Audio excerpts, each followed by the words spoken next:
जय हिंद दोस्तों, इग्नो वाला फौजी यूट्यूब चैनल में आपका स्वागत है। पिछली क्लास में हमने देखा था चैप्टर नंबर 14। आज हम बात करेंगे चैप्टर नंबर 15 जो कि है BEGC 134 रीडिंग द नोवेल के ब्लॉक 4 का चैप्टर नंबर 15 जो कि है हमारा थिंग्स फॉल अपार्ट नोवेल का डिटेल्ड एनालिसिस। तो ये चैप्टर इंपॉर्टेंट है, मस्ट है। इससे आपका 99% एक क्वेश्चन आने वाला है। 5 स्टार चैप्टर है आपका, तो इसको आप करना बिल्कुल ना भूलिएगा। थोड़ा सा देखिएगा, डिटेल में बताऊंगा आपको कि आपको क्वेश्चन कैसे लिखना है, आपको क्या बताना है, क्या करना है, क्या नहीं करना। तो सबसे पहले देखते हैं इसमें कि इसमें क्या क्वेश्चन दिया गया है। तो इसका डिटेल्ड एनालिसिस है, तो इसमें पूरा नोवेल कवर हो जाता है इसका। तो पहला क्वेश्चन इन्होंने पूछा है जो कि शॉर्ट है, आपके लिए इंपॉर्टेंट हो सकता है। Proverbs are the palm oil with which words are eaten chapter 1। तो ये क्या बोलता है हमारा कि जो पाम ऑयल है वो इसमें कैसा काम करता है। जो इसमें लैंग्वेज यूज़ की गई है ना, तो उसमें क्या है, ये as a palm oil use करता है। जैसे खाना है बिना तेल के स्वादिष्ट नहीं होगा, तो उसी प्रकार क्या है, ये क्या है, जो प्रोवर्ब्स इसमें यूज़ की गई है लैंग्वेज में, वो एक पाम ऑयल की तरह काम करती है। This quote shows how essential proverbs in everyday life. जो प्रोवर्ब्स है एवरीडे लाइफ में किस तरह काम करती है। They are refer to as a palm oil which is very important part of the tribe's life. जो क्या है, एक ट्राइब्स लाइफ के इंपॉर्टेंट पार्ट है। सेकंड बी पार्ट है हमारा, if a child washed his hand he could eat with the kings. जब कोई सोचेगा तभी तो उसे करेगा। तो मतलब क्या है, दृढ़ निश्चय, ठानना किसी चीज़ को, तो वो उसे कर भी सकता है। Basically this one means that proverbs are essentially words of wisdom, जो आज़ादी के प्रतीक हैं। If a child wishes his hands he could eat with kings, तो वो क्या है, एक छोटे नीचे जब वो क्या है, बाई बर्थ कोई नहीं होता, वो मेहनत से करके सक्सेस पा सकता है। तो ये क्या है, जब वो सोचेगा कुछ करेगा तभी वो आगे बढ़ेगा। In the Umuofian society if they are able to remove the footprint of your ancestors you would be able to aspire to anyone you wished in the society. तो ये क्या है, जब आपको सोचोगे, दृढ़ निश्चय ठानोगे तभी कुछ कर पाओगे। तो ये इसमें बताया गया है। अब थर्ड देखते हैं, a toad does not run in the day time for nothing. तो जो proverbs mean that there is a cause of anything strange that happens in the world. तो ये क्या है, एक कोट है, प्रोवर्ब्स यूज़ की गई है इसमें। दोज वो palms kernels were cracked for the by a benevolent spirit should not forget to be humble. जब कोई चीज़ क्या है, बिल्ली के भाग का छिक्का टूट गया, आपने कहावत तो सुनी होगी। तो इस प्रकार क्या है, अगर वो आपको कोई चीज़ें लक से मिल जाती है, किस्मत से मिल जाती है, तो आपको क्या है, हम्बल होना चाहिए, उसमें एटीट्यूड शो नहीं करना चाहिए। The proverbs mean that a man would success is a result of luck should not forget that he has faults. तो उसको क्या है, हम्बल होना चाहिए, उस पर एटीट्यूड नहीं दिखाना चाहिए। When a man says yes his chi says yes. According to proverbs individuals will their destinies. तो क्या है, इंसान खुद को उसके जो है उसकी मंजिल को डिसाइड करता है। दस depending upon the interpretations of ची ओकोनवो सीम्स आइदर मोर और less responsible for his own tragic death. तो वो क्या है, खुद क्या, तो खुद के भाग्य डिसाइड करता है वो। तो ये इस प्रकार हमारा पहला क्वेश्चन था, जो कि शॉर्ट टाइप थे। तो ये हिंट टाइप थे, अगर आप उसको क्वेश्चन में डायरेक्ट यूज़ करना चाहो तो यूज़ कर सकते हैं। अब देखते हैं इसका question number 2। Why was Okonkwo ashamed of his father ओनोका।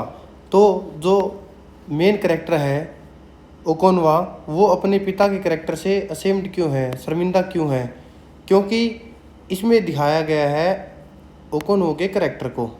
क्योंकि उनोका जो कि ओकोनवो का पिता है, वो क्या है, इतना स्ट्रोंग नहीं है, वो इतना बहादुर नहीं है। वो क्या करता है, फियर करता है खून से। He was not a warrior, वह योद्धा नहीं है। तो जो यूमोफिया सोसाइटी है उसमें क्या थी, ब्रेवरी इंपॉर्टेंट थी, उसमें क्या, स्ट्रॉन्ग मैन चाहिए था, बहादुर आदमी चाहिए था। ओकोनवो को यह वीकनेस जो कि उसके पिता में थी वो उसको पसंद नहीं थी। तो उसके बेस्ड पर इसका आंसर है, जो कि हम 1 बाय 1 समझेंगे। एवर सिंस ही, जो कि ओकोनवो है, was a child Okonkwo felt deeply ashamed of his father. जब वो बच्चा था ना, छोटा था, तब वो क्या था, अपने पिता को देखकर शर्मिंदा होता है। क्योंकि जब भी आप देखते हो अपना बच्चा जो बड़ा होता है, वो अपने माँ बाप को देखकर प्राउड फील करता है कि हाँ देखो मेरे पापा ये हैं, मेरे पापा पुलिस हैं, मेरे पापा फौजी हैं, मेरे पापा टीचर हैं, या मेरे पापा जो भी हो जमींदार हैं। तो वो खुश होता देख के, देखो मेरे पिता कैसे। परंतु ओकोनवो की कहानी में उल्टा था, वो क्या थे, उससे शर्माते थे, शर्मिंदगी मानते थे उसको। For one thing Unoka felt squeamish about the blood, his fear of blood prevented him from becoming a warrior and earning the kind of the titles that would have won him distinction with in the community. तो ये क्या करते हैं, उसके पिता क्या थे, खून से डरते थे। जैसे कई इंसान नहीं देखते हैं आप, जो क्या है खून देखकर डर जाते हैं, उनको आंखों आगे अंधेरी आ जाती है, इस प्रकार की चीज़ें होती हैं। तो क्या था, जो उन्हों का था वो खून देख के डरता था, इस कारण से वो क्या है बहादुर नहीं बन पाया। और उसकी सोसाइटी में, जो उसकी सोसाइटी में रहता है, अगर उसमें इस प्रकार के लोग जो बहादुर नहीं होते हैं उनको सही ठीक नहीं माना जाता, उनको नीचा माना जाता है। जो उन्हों का है हैड नो टाइटल्स और रिस्पेक्ट, उसकी कोई रिस्पेक्ट नहीं थी, उसकी कोई अचीवमेंट नहीं थी, उसकी कोई पहचान नहीं थी, सोसाइटी में उसकी क्या थी, रेपुटेशन नहीं थी, जो कि उसकी कम्युनिटी में है। तो जो ओकोनवो है उसका बेटा है, वो क्या चाहता था, ओनर चाहता था और फेम चाहता था। तो उन्हों का क्या करता है, पैसे उधार पे ले लेता है, उसके पास बहुत कर्जा हो गया है और उसने अभी कुछ कभी भी उसने उसे रिपे नहीं किया है। तो वो क्या है, एक बर्डन है सोसाइटी पर। In fact, Unoka tended to be more burden of community that inactive members. He had a status of borrowing large sums of various people. तो उसने क्या है, बहुत लोगों से उधार ले लिया था। And he rarely if he paid back his debts, और उसको क्या है बहुत ही मुश्किल से लौटाता ही नहीं था। उनको also was driven to creative task such as music. तो उसमें क्या थे, वो क्रिएटिव चीज़ें करता था और म्यूजिक करना, आर्ट करना, इस प्रकार की चीज़ें उसको पसंद थी। To Okonkwo his father dislike to violence and his liking the arts marked him as an weak loafer, precisely the opposite of that Okonkwo hope to become. और जो क्या था, जो ओकोनवो था वो उसके पिता की जो कला थी वो उसके खिलाफ था, उससे वो गुस्सा होता था। In the novel Unoka negative status drives Okonkwo fixation with manliness and personal success. तो इस प्रकार क्या देखने को मिला, जो उनोका है वो क्या करता था, म्यूजिक और उसकी आर्ट को पसंद करता था।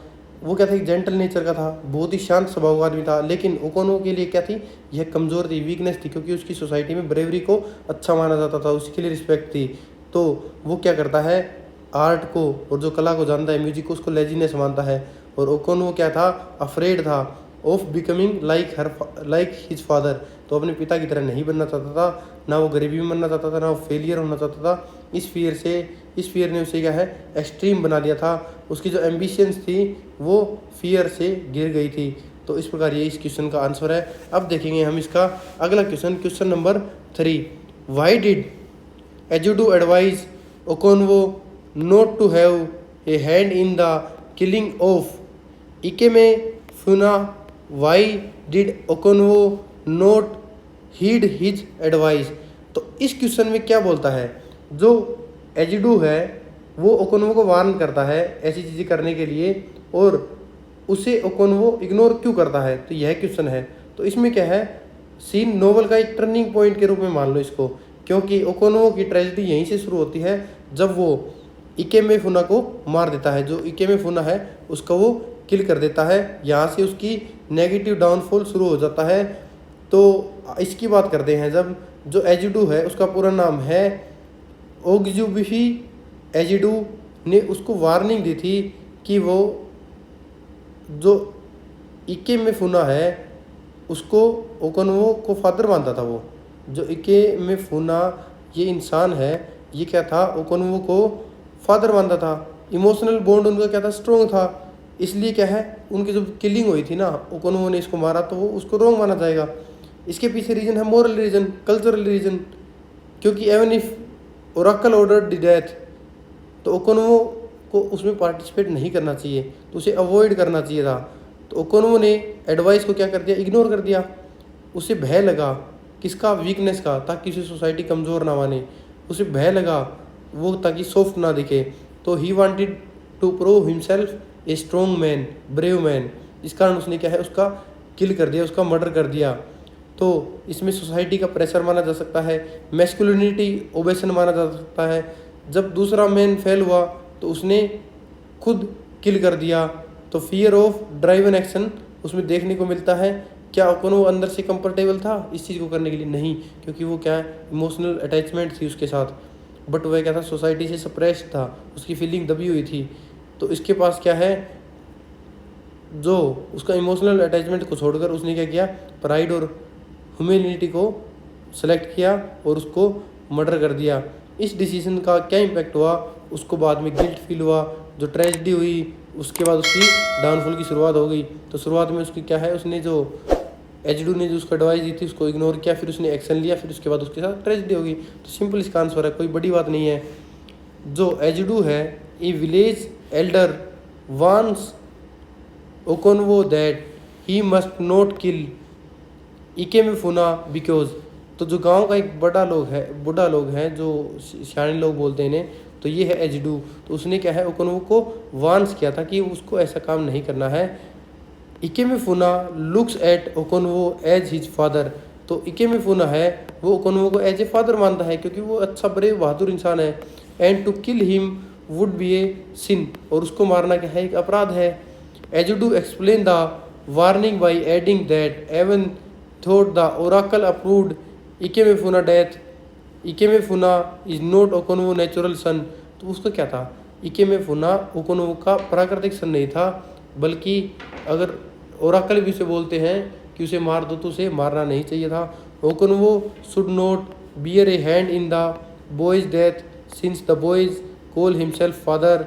ओकोनवो would essentially be committing an act of filicide by killing the boy. तो वो क्या करता है, लास्ट में उसकी एडवाइस को ठुकरा कर वो उस लड़के को मार देता है। Okonkwo does not listen to his advice and kills Ikemefuna because he did not want to look fragile in front of the fellow tribesman. तो वो क्या है, सॉफ्ट नहीं दिखना चाहता था, वो खुद को पावरफुल दिखाना चाहता था, इसलिए वो क्या है, इकेमेफुना को मार देता है। Ezeudu a village elder tells Okonkwo that the oracle has ordered that Ikemefuna must be killed but the Okonkwo should not be one to kill him.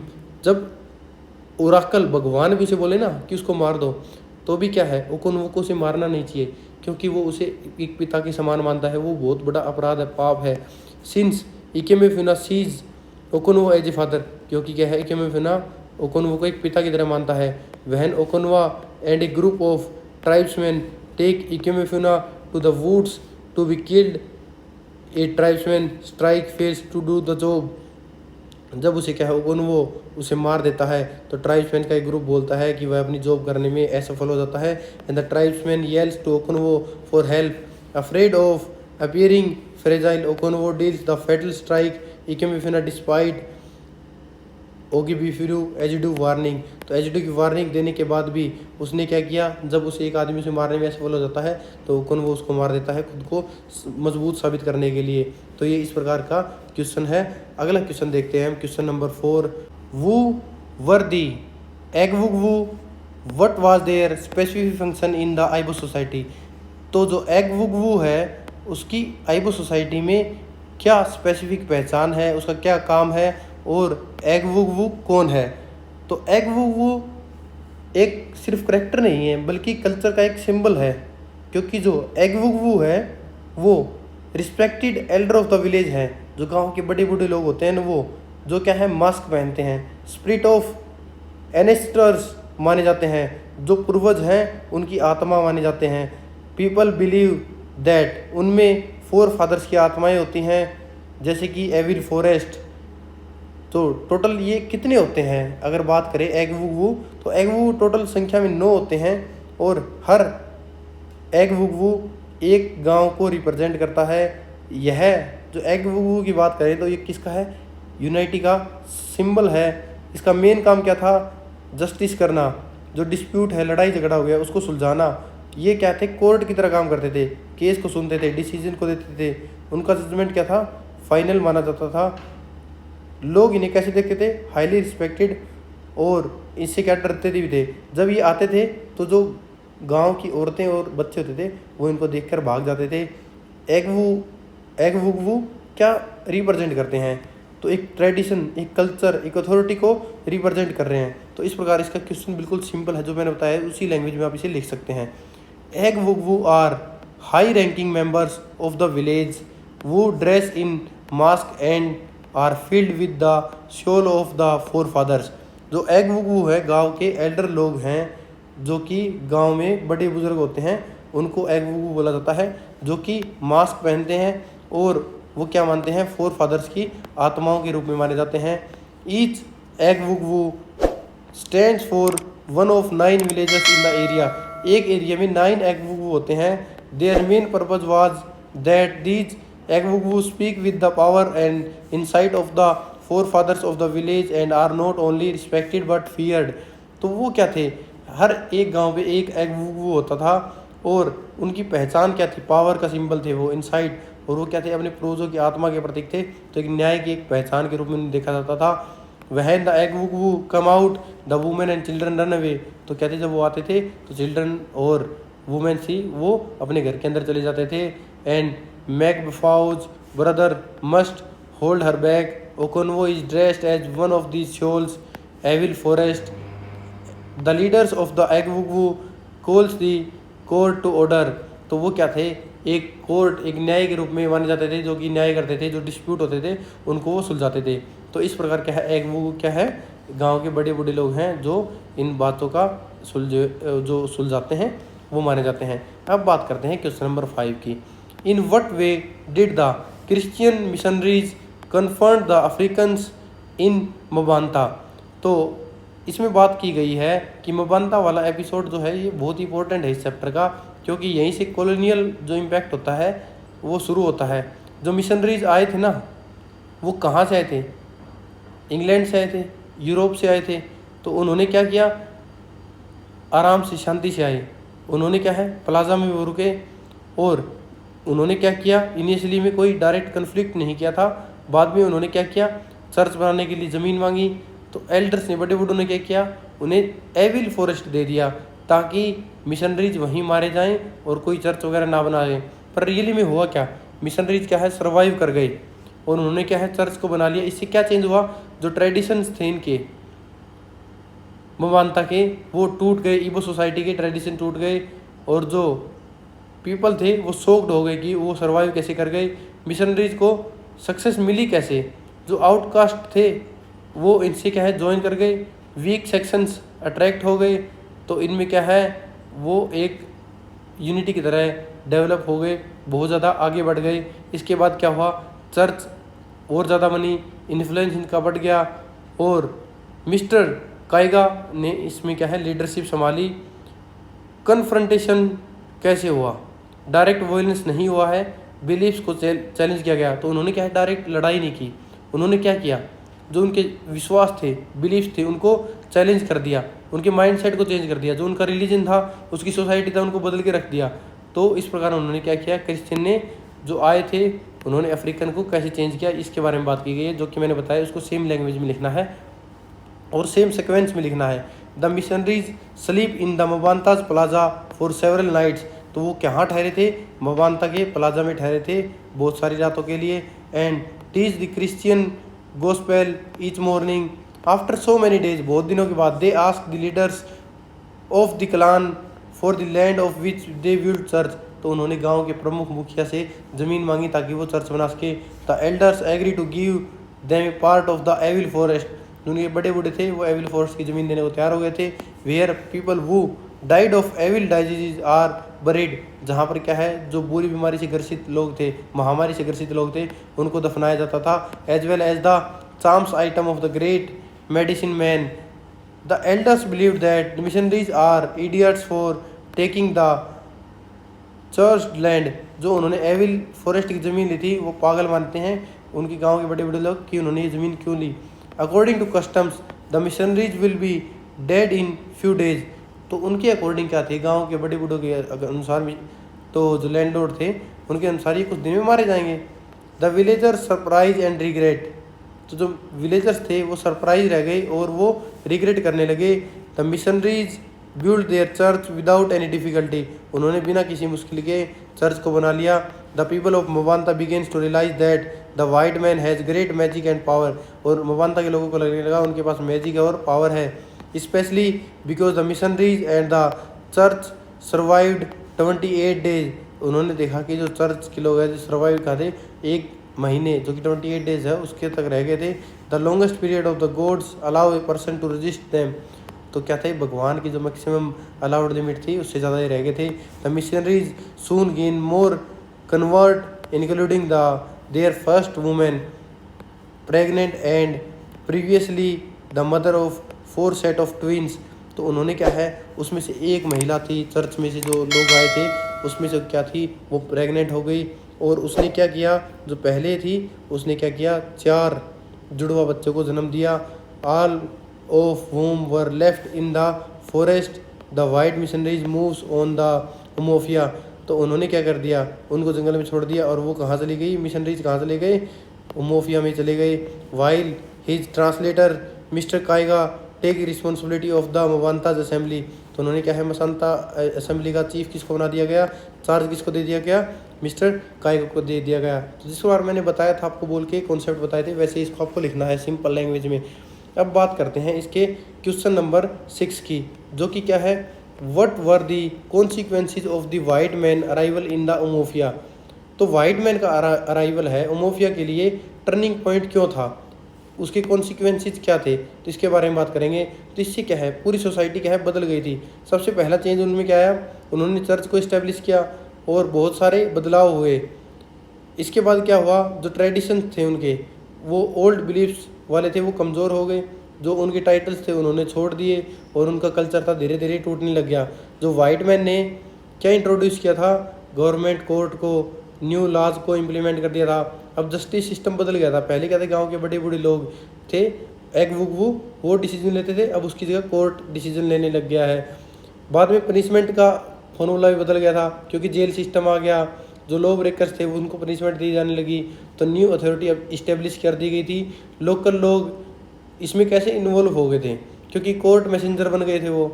और जो खुद के लोग थे उनको पनिश किया, डिवीज़न और बढ़ गया था। सबसे डेंजरस इफेक्ट क्या था इसका, जो क्लान थे ना, इनके गांव के लोग थे, उनके क्लान टूट गए थे। कन्वर्ट वर्सेस नॉन कन्वर्ट्स के रूप में बन गए थे। उनकी यूनिटी ख़त्म हो गई थी और पीपल रजिस्ट नहीं कर पाए, क्योंकि उनमें भय हो गया था, वॉयलेंस आ गया था उनमें। तो जो अमेरिका है बताता है कि रजिस्टेंस से सिविल वार हो सकता था, तो इस वे वो इससे डरते थे। जो वाइट मैन ने क्या है, स्ट्रेटजी का यूज़ किया था कि पहले रिलीजन फिर गवर्नमेंट फिर सरकार के रूप में शासन करेंगे। तो धीरे धीरे उन्होंने क्या है, अपना पूरा कंट्रोल ले लिया। और क्या थे, वाइट मैन ने पूरी इनकी सोसाइटी, कल्चर, रिलीजन पूरा सबको बदल के रख दिया था। तो इस प्रकार इसमें सबसे पहले डिवीज़न को दिखाएंगे, उनका रिलीजन है वो डिवीज़न में कैसे बदला, जो उनके लॉ थे उन पर कंट्रोल कैसे लिया, फिर उनका जो फियर था उनमें उसको साइलेंट कैसे किया इन्होंने।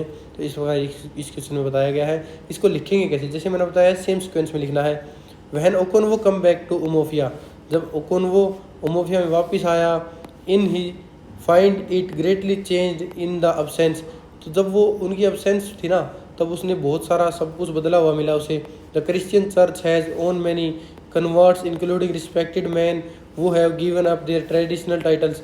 तो उन्होंने क्या है, देखा कि उसके गांव में चर्च बन गई है, लोगों ने क्या है इसके चर्च वाले टाइटल, क्रिश्चियन के टाइटल लगा लिए हैं। The white man have made a government court of law in Umuofia. तो जो उनकी गवर्नमेंट थी उन्होंने उमोफिया में क्या है, कोर्ट बना ली थी। वेयर द जज people who break the white man law, वहाँ पर क्या था, जज क्या करता था, जो वाइट मैन की लॉ तोड़ता है उसे they have also build a jail, उन्होंने जेल भी बनाई।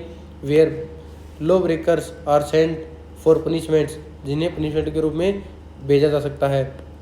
The white man even hire locals as their court messengers. तो वाइट मैन ने क्या है, उनके लोकल्स को कोर्ट मैसेंजर के रूप में भी हायर किया। To do the unclean work of the arresting, guarding and giving punishment of the to offending citizens. तो उन्होंने क्या किया, उनको मैसेंजर के रूप में लगाया, अरेस्ट करने वालों के रूप में लगाया, गार्ड के रूप में लगाया, जो पनिशमेंट देते हैं उनके रूप में लगाया, जो उनके ऑफेंडिंग सिटीजन है उनके लिए लगाया। Okonkwo thinks about the reason why his fellow Umuofians do not use force to rid themselves of the white man church and cruel government. तो ओकोन्वो क्या सोचता था कि ये लोग हैं, ये इतने फोर्स इनसे दबे हुए क्यों हैं, उनका विरोध क्यों नहीं करते हैं। जो वाइट मैन चर्च के लोग हैं, जो उनकी क्रूल गवर्नमेंट है, उनके खिलाफ आवाज़ क्यों नहीं उठाते हैं। His friend Obierika says that they fear a fate like एम्बे the village ruined by the white invaders. तो उसका दोस्त उसे बताता है ओबेरिका कि ये उससे डरते हैं ताकि ये इसके गांव को बर्बाद न कर दे। He also tells Okonkwo about the villagers, वह ओकोन्वो को विलेजर्स के गांव वालों के बारे में बताता है। वो was executed by the government, जो कि क्या था, गवर्नमेंट द्वारा लगाए गए थे, because of the argument over a piece of land, जो कि पीस ऑफ लैंड के लिए, ज़मीन के टुकड़े के लिए किया गया था। He points out that any force will pit tribesman against one another because many clan members have already join the church, क्योंकि जो क्लान के मुखिया थे उन्होंने भी चर्च को ज्वाइन कर लिया था। Obierika thinks on how the white man settled in quietly with their religion and then state to govern strictly. तो वो क्या था, वो भी अचंभित था कि ये अपनी सभ्यता में आके कैसे मिल गए और धीरे से अपनी सोसाइटी को स्ट्रिक्टली गवर्न करने लगे, राज करने लग गए, without ever learning the language. उन्होंने क्या अपनी लैंग्वेज भी नहीं सीखी सोसाइटी की, और habits without listening to the logic, और उन्होंने उनकी आदतें भी नहीं जानी, और बिना लॉजिक को सुने उन्होंने इस पर राज कर लिया। अब देखते हैं इसका अगला क्वेश्चन, क्वेश्चन नंबर 7, जो कि है list the major traits of Okonkwo personality. तो हमें क्या बताना है, जो ओकोनवो की मेजर ट्रेट्स हैं उनके बारे में जानना है। तो ओकोनवो एक कॉम्प्लेक्स कैरेक्टर है, उसकी पर्सनैलिटी क्या है, स्ट्रेंथ है उसके पास वीकनेस भी है। तो इस क्वेश्चन को हम एक्सप्लेन करेंगे। पहले बताऊंगा कि इसमें आपको लिखना क्या है, फिर आपको बताऊंगा कि इसको एग्जाम में कैसे लिखना है। तो सबसे पहले इसका कॉन्सेप्ट बता देता हूँ इस क्वेश्चन का, कि उसकी पर्सनैलिटी के बारे में। तो ओकोनवो की क्या स्ट्रेंथ क्या है, वो हार्ड वर्किंग मैन है, डिटरमाइंड है, ब्रेव वॉरियर है।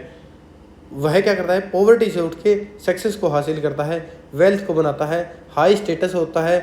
तो वो क्या करता है, उसकी सबसे बड़ी सोच क्या है, उसकी स्ट्रेंथ है, उसकी वॉयलेंस है। उसकी सॉफ्टनेस है वो क्या है, उसकी वीकनेस है, जो इमोशंस को क्या कर देता है, रिजेक्ट कर देता है, और म्यूजिक और आर्ट से वो दूर रहता है। उसकी वीकनेस क्या है, उसका गुस्सा होना, उसका वॉयलेंट होना, उसका इम्पेशेंट होना। तो छोटी छोटी बात पर वो रिएक्ट करता है, तो वो उसका रिएक्शन है। उसका बिहेवियर का रिएक्शन क्या है, उसका फादर है, उन्हों का जैसे बनने का डर है, वो उसके बिहेवियर का रीज़न है, क्योंकि वह अपने पिता की तरह नहीं बनना चाहता। वह एक मजबूत बनना चाहता है, स्ट्रॉन्ग मैन, जो कि किसी से डरता ना हो। ही फियर्स वीकनेस, वह वीकनेस से डरता है, पॉवर्टी से डरता है, फेल होने से डरता है।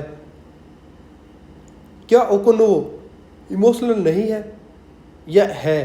तो एक्चुअली में अगर बात करें तो ओकोनवो इमोशनल है।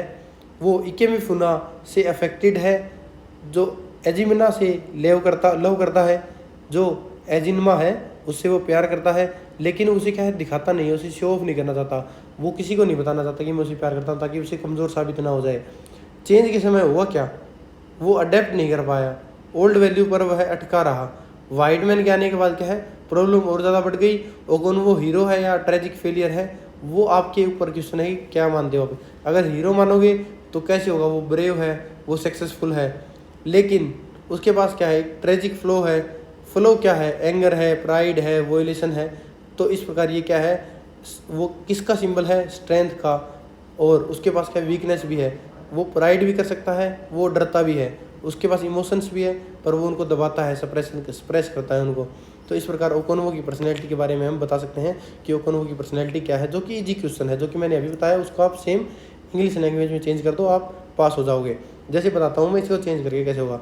ओकोनवो who was the son of the weak and lazy Unoka. तो किसका बेटा था, उनोको का, जो कि कमज़ोर था। Wants to make his way in a world that seems prize manliness. तो वो अपनी छवि बनाना चाहता था ऐसी कि उसकी ऐसी टॉप छवि हो, वह अपने पूरी क्लान का मुखिया हो। In so doing that he turns away from the everything for which believes his father stood. तो वो क्या है, ऐसा करने के चक्कर में वह सबसे दूर हो जाता है। उनको was idle, poor, wasteful, fearful, gentle and interested in music and arts. जो उनका था, उसका पिता है, वो क्या था, आइडल है, बहुत ही जेन्युइन बंदा है, पुअर गरीब है, वेस्टफुल, फियरफुल, जेंटल एंड किस में इंटरेस्टेड है, म्यूजिक और टॉक्स में। Okonkwo intensely follows opposite ideals becoming hard working. तो ओकोनवो उसका बेटा है, वो उसके अपने पिता की बिल्कुल अपोजिट पर्सनैलिटी को फॉलो करता है। Wealthy, frugal, brave, violent and firmly oppose to the music and anything else that have perceived to be soft and such as talk and emotions. जो उसे सॉफ्ट बनाए, ऐसी सभी चीज़ों से वो दूर रहता है, और वो क्या करता है, अपनी इमोशंस को कंट्रोल रखता है। Okonkwo gains great social and financial success by adopting these ideals.